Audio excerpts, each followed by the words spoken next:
Hey, it's Clay Trader, and this will be a video chart on ticker symbol MAXD. We will take a look at the 30-minute time frame. Real quick, what do I mean by 30-minute in case maybe you're new to charts?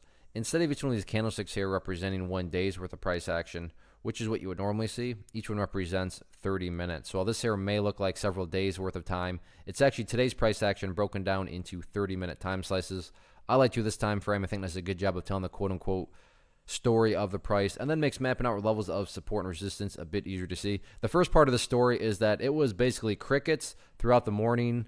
You can see nothing going on, and then all of a sudden right here is where the volume really picked up, and then the remainder of the day the volume stayed strong. But very interesting how, you know, throughout the morning session, not much going on. My guess would be maybe some sort of news or something was released, but whatever happened, the market apparently liked it because a big volume came in and the price reacted very bullishly. So let's first start by mapping out some levels of support, then we'll talk areas of resistance.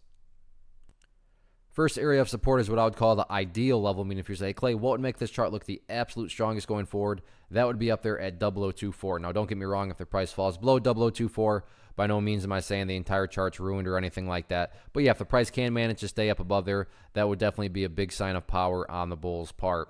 Next level of support after that, down there at 002. So shorter term, 0024, 002.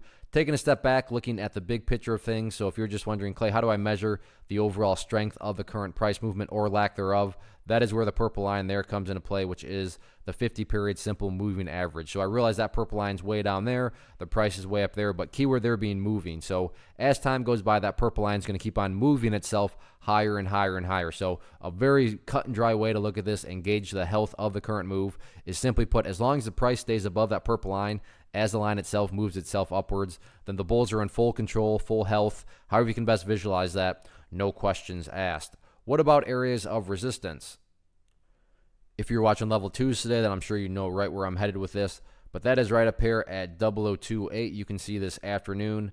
Not once, not twice, but on 3 separate occasions, the bulls try to push up through that level, but just couldn't quite do it. So that is where the sellers are currently hanging out at, and that'll be public enemy number 1. There we go, going into tomorrow. Anyway, slice it though, very powerful late morning and then remainder of the day. So we'll see if the bulls can build upon this momentum going forward.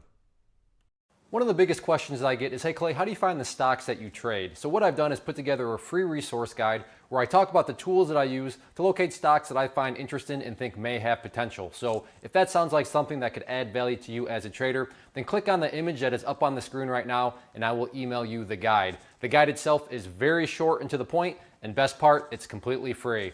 Thanks for watching the video. Let me know if you have any questions.